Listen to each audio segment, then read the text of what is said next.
it's an idiot that's in the White House, we know that, but he hires idiots. And one of the biggest ones is Karoline Leavitt, big-time liar, White House spokesman. And boy, she just straight lied from the podium regarding some reporting of the BBC. And they did a brutal fact check of this fool. And I saw it and I said, we gotta roll it.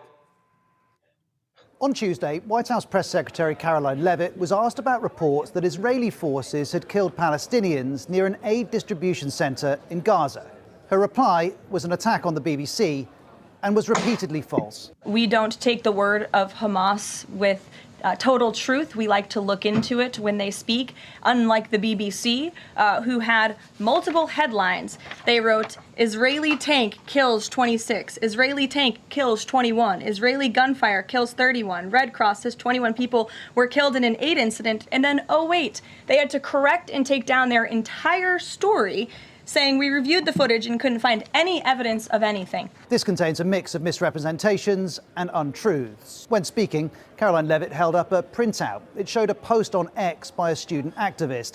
Its focus, and hers, was the BBC's coverage on Sunday. Residents had reported Israeli fire near an aid centre. Over the course of the day, the BBC repeatedly updated its coverage, as is standard on a breaking news story. Updated claims on fatalities were all clearly attributed to a number of sources in Gaza, including the Red Cross, which is an independent organisation. Sourcing like this is standard when a story is evolving and details are hard to confirm. It's also a necessary aspect of covering this conflict, given Israel doesn't allow international news organisations into Gaza. During the press conference, Karoline Leavitt also had this particular criticism. Unfortunately, unlike some in the media, we don't take the word of Hamas with total truth. But BBC News didn't do that. It did quote the Hamas-run health ministry with clear attribution. The ministry, which is part of the Hamas-controlled government, is the main source of official information when it comes to casualties in Gaza. The BBC also reported statements it received from the Israel Defense Forces, which called the reports false and urged the media to be cautious. Karoline Leavitt also made this claim. They had to correct and take down their entire story, saying we reviewed the footage and couldn't find any evidence of anything. This isn't true. The BBC didn't take down any of its coverage on this story. The articles remain online. And Karoline Leavitt attributed this false claim to what she called a review of footage. That appears to be a reference to this BBC Verified live page post that looked at a widely shared video that some were claiming showed events near the aid centre. Using geolocation, BBC Verify confirmed that the video actually showed a different event, several kilometres away. This wasn't a BBC video being assessed, it wasn't a retraction, it wasn't a BBC admission of error. The live page post had been highlighted by the same X account Karoline Leavitt had referenced. It misrepresented what BBC Verify had done. The White House then repeated the misrepresentation. For its part, the BBC says it stands by its journalism and has called once again to be allowed access to Gaza. Having made this range of false claims, Karoline Leavitt had a further point to make. We're going to look into reports before we confirm them from this podium or before we take action, and I suggest that journalists who actually care about truth do the same to reduce the amount of misinformation that's going around the globe on this front. But in this case, either the White House didn't look into its claims about the BBC before bringing them to the podium, or had no concern that they weren't true. How arrogant can you be, Karoline Leavitt, to stand up there and we're gonna check things first when you didn't even check a Twitter account that advanced a lie? These people are despicable. I keep telling y'all how trifling they are, and she is the chief liar. And just because she's convincing lying does not make her right. Oh, she is a convincing liar. Oh, she speaks with an authoritative voice. She is confident in her line, but Karoline Leavitt is a damn liar. That's what she is, Michael.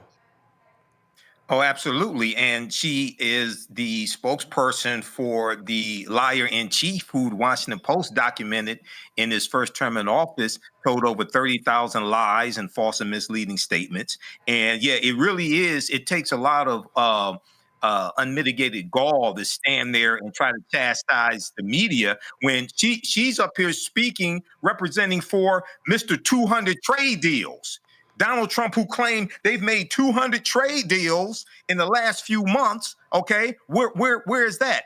And then it's commonplace when you have a breaking news story. I've been in media 15 years. Okay, it's commonplace when you have a breaking news story to constantly update the news story as you get more information. That's why when we're on live, you refresh your screen multiple times for breaking news stories. So this is what the BBC did, but I'm glad they put this fact check out. Hopefully that fact check goes viral, okay, to hold her accountable. And this is what you have to do with liars like this who use their position in the government to perpetuate false information. Tyler, I'm looking for this video. Michael talked about these trade deals. That was this on Fox News. One of these trade. If you want to laugh about this here, hold on one second. Let me see if I can find the video. Because Bill Hemmer was interviewing one of these lying fools with Trump's administration, and the guy was talking about the trade deals. And, we're going to be signing these. And even Bill Hemmer was like, okay, well, can you name one? And the guy's like, right. I can't do that right now. These people literally are insane. Matter of fact, okay, I found the video. Hold on one second. Let me pull this up. Y'all, this is, I was like, they've been telling us now for weeks, we've got 7,500. We got 1,000 companies, 1,000 countries trying to reach us to do trade deals. Can you name one? No, I can't really name one. But it's happening. It's happening. Listen to this, y'all. Who goes first, if anyone, as of today? You mean who goes first in terms of countries? In a new deal, correct. Yeah, so there's a number of deals in the works. Our trading partners, particularly in Asia and in Europe as well. And, I expect that these deals to come out in a flurry as we get closer to the deadline. Some might come out very soon, but I expect there to be a flurry as we get closer to the deadline because of the process in which these deals are proceeding, where there's steps that everyone is taking to move the deal forward. And those steps are designed to yield success around the time of the deadline. Got it. So I'm just, I mean to interrupt, but every time we do these segments, I'm just trying to find the name of a country who will be first in line. Can we say today which country that will be? I cannot. I'm not. While screaming socialism. No, I can't. Tyler, I can't name one. And look, I think that in itself tells how we are the laughing stock of the world. I mean, when we got the press secretary and folks that are supposed to be leading our country who can't even name a country of that instance, or even tell the truth behind the press secretary's desk. And I think it just shows how fragile our democracy is and how of a laughing stock we are. And elections have consequences, and it's sad to see what we're looking at. We are a laughing stock. These folks lie and lie and lie, Matt. They just lie. They do, but what's scary is they've lied enough and created an environment enough where people don't believe things or don't have critical thinking, right? The idea that the BBC would continuously update its coverage with new information should be something that is understood, right? Just simply, that's how it works in journalism, at least as far as I can tell. You get new information, you update it. But to characterize it as though they were wrong all the times before is part and parcel with the kind of disinformation and the kind of attack on truth and creation of alternative facts that we've seen them do since the first Trump administration. And it's effective to the group of people that they're talking to in making them question everything.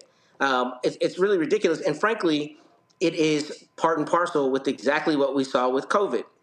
During COVID, I remember being baffled that there wasn't like a basic understanding of the scientific method. You remember during that time, Fauci would get on TV and say, we've learned this one thing. It's changed our position or our opinion. We're now thinking this. Well, it was characterized like that was emblematic of them not being good scientists rather than that being a part of how science works. You get new evidence, you change your position. So similar to that, this is the kind of thing that you see. You see attack on truth and the attack on the evolution of information via, what's reported. So, I mean, it's sad that it's coming out of the White House, an officially sanctioned part of our United States government that should be giving people good information, but it's part and parcel with what Trump has done since the first time he was in office. Hello, I'm Isaac Hayes III, founder and CEO of Fanbase. Listen to what I'm about to tell you. The window to invest in Fanbase is closing. We've raised over $10.6 million of our $17 million goal. That means there's room for less than 6,370 people to invest in Fanbase for the average amount. The minimum to invest in Fanbase right now is $399. That makes you an owner in Fanbase today. Go to startengine.com/fanbase to invest. Why? Because current social apps have taken advantage of users for far too long, with content suppression, shadow banning, harmful racist content, and no real tools for monetization and equity. Fanbase has over 1.4 million users and counting, allowing anyone to reach all their following and monetize their content from day one. Social media is the new TV, and whoever owns the apps that distribute that content have the opportunity to own potential billion-dollar companies. While big platforms with uncertain futures are failing to serve their users, Fanbase is stepping up to fill the gap. Don't wait until it's too late. Invest now, invest for yourself and your future. Go to startengine.com/fanbase and own the next generation of social media.